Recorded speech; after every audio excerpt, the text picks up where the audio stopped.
O Grande Prêmio da Itália deveria ter sido a redenção da Ferrari. Em casa, com milhares de tifose gritando nas arquibancadas, a escuderia tinha tudo para finalmente quebrar o jejum de vitórias em 2025. Mas o que aconteceu em Monza foi bem diferente do que todo mundo esperava. A Ferrari não só falhou em vencer, como expôs de forma brutal as limitações fundamentais do seu carro atual. E o mais doloroso? Foi justamente Red Bull quem roubou a cena no Templo da Velocidade. Para entender o tamanho da decepção, é preciso voltar ao contexto. A temporada 2025 tem sido um pesadelo para a Ferrari. Enquanto McLaren domina o campeonato e Red Bull mostra sinais de recuperação, a equipe italiana vive um dos seus piores momentos recentes. Charles Leclerc e Lewis Hamilton, duas lendas do esporte, estão presos em um carro que simplesmente não consegue brigar pela vitória. E Monza era vista como a grande oportunidade de mudança. Afinal, se não conseguissem vencer em casa, onde conseguiriam? Essa pergunta ecoava pelos corredores de Maranello nas semanas que antecederam a corrida. A história recente da Ferrari em Monza fazia com que as expectativas fossem ainda maiores. Nos últimos anos, sempre houve uma chance real de vitória no circuito italiano. A pista favorece carros com boa eficiência aerodinâmica, exatamente o tipo de característica que a Ferrari costumava explorar bem. Mas em 2025, até mesmo essa vantagem tradicional parecia ter desaparecido. Os engenheiros de Maranello sabiam que estavam enfrentando um desafio técnico monumental. A estratégia da Ferrari para Monza foi extremamente arriscada. A equipe apostou tudo em uma configuração aerodinâmica completamente descarregada, uma espécie de tudo ou nada técnico. Foi uma jogada desesperada para tentar superar a superioridade geral da McLaren. Mas essa aposta revelou exatamente o problema fundamental que assombra a SF25: a falta de downforce. Durante o fim de semana, ficou claro que o carro italiano não consegue gerar carga aerodinâmica suficiente para competir de igual para igual com Red Bull e McLaren. Os sinais já estavam lá no sábado. Na classificação, a Ferrari simplesmente não tinha ritmo para brigar pela pole position.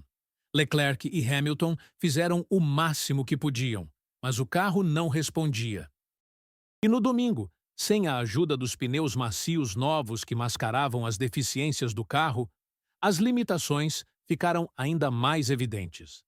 Analisando a corrida a partir da volta 20, depois da fase crítica de gerenciamento térmico dos pneus, fica claro onde a SF25 perdeu terreno, nas curvas mais rápidas e técnicas. Em pontos cruciais como Ascari e Parabólica, onde a estabilidade é fundamental, a Ferrari chegou a ficar até 11 km por hora mais lenta que seus rivais. Imagine a frustração dos pilotos. Hamilton, acostumado a lutar por vitórias durante toda sua carreira, se viu impotente diante das limitações do carro. Por mais que o carro italiano tivesse vantagem nas retas, chegando a ser até 7 km por hora mais rápido que a McLaren, isso não compensava o tempo perdido nas curvas. O resultado? Uma diferença média de 2,5 décimos por volta para Piastri e mais de 4 décimos para Verstappen. Mas aqui fica interessante. Essa velocidade menor nas curvas acabou sendo uma bênção disfarçada. Como o SF25 gerava menos estresse nos pneus, conseguiu uma degradação menor, o que ajudou no final da corrida. Foi exatamente isso que aconteceu também em Jeddah. O tempo perdido no tráfego acabou ajudando no consumo dos pneus. Irônico, não é? A fraqueza se transformou temporariamente em força. A escolha da Ferrari por uma configuração extremamente descarregada era compreensível, mas também reveladora. Era o único jeito real de tentar bater uma McLaren que é competitiva em todas as áreas. Até a Red Bull acabou seguindo a mesma direção da Ferrari. Mas o problema crucial permanecia. A carga aerodinâmica gerada pelo assoalho e pela carroceria simplesmente não era suficiente. Os dados telemétricos não mentiam. Enquanto outros carros conseguiam manter velocidades altas nas curvas sem perder estabilidade, a Ferrari precisava frear mais cedo e acelerar mais tarde. Olhando para toda a temporada, fica evidente que a RB21 tem mostrado superioridade consistente nas curvas de alta velocidade, graças a um nível de estabilidade e carga que a SF25 nunca conseguiu igualar.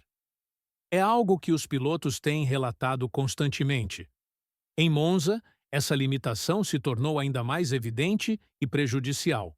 E não dava para compensar carregando as asas, porque isso significaria perder eficiência e a maior força do carro. Cada carro tem seu próprio mapeamento aerodinâmico.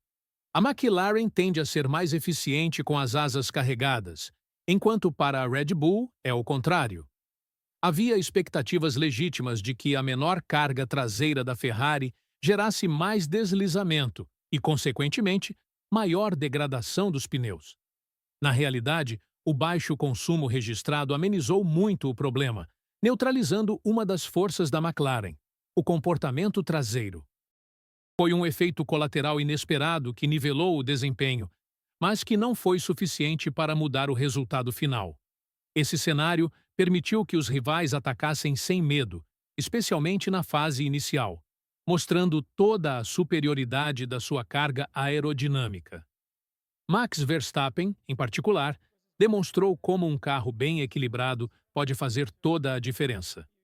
O tetracampeão conseguiu extrair performance de forma consistente, algo que a Ferrari simplesmente não conseguia fazer. E aí está o ponto central da questão. A Ferrari queria que Monza fosse o palco da redenção, mas acabou sendo um espelho fiel dos limites do projeto da SF25. Frédéric Vasseur falou de apenas 1/10 perdido na comparação direta com a McLaren. Mas essa análise vale apenas para uma volta seca, onde o pneu macio novo mascarava algumas deficiências. Na corrida, o cenário foi muito mais complexo e distante dessa realidade. No templo da velocidade, a Ferrari simplesmente não tinha velocidade suficiente. Os números não mentem.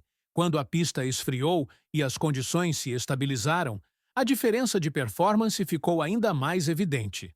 O que isso significa para o futuro? A Ferrari está enfrentando uma crise de projeto que vai além de simples ajustes. Não é questão de afinação ou estratégia. É um problema fundamental de concepção aerodinâmica que está limitando o potencial de dois dos melhores pilotos do grid. Lewis Hamilton, heptacampeão mundial, e Charles Leclerc, um dos talentos mais promissores da nova geração, estão presos em uma máquina que não consegue extrair o máximo do seu potencial. Para Hamilton, que deixou a Mercedes justamente em busca de um carro vencedor, essa situação deve ser particularmente frustrante. A pergunta que fica é: como uma equipe com a tradição e os recursos da Ferrari chegou a esse ponto? E mais importante, quanto tempo vai levar para resolver esses problemas fundamentais? O desenvolvimento de soluções aerodinâmicas leva meses, e algumas mudanças só podem ser implementadas na próxima temporada. Porque uma coisa é certa: enquanto a SF25 não conseguir gerar a carga aerodinâmica necessária para competir nas curvas de alta velocidade, a Ferrari continuará sendo apenas uma espectadora na luta pelas vitórias. E para uma equipe que vive e respira tradição e glória, isso é simplesmente inaceitável. O que vocês acham? A Ferrari consegue resolver esses problemas ainda nesta temporada? Ou teremos que esperar por 2026? Deixem sua opinião nos comentários e não esqueçam de se inscrever no canal para não perder nenhuma análise da Fórmula 1.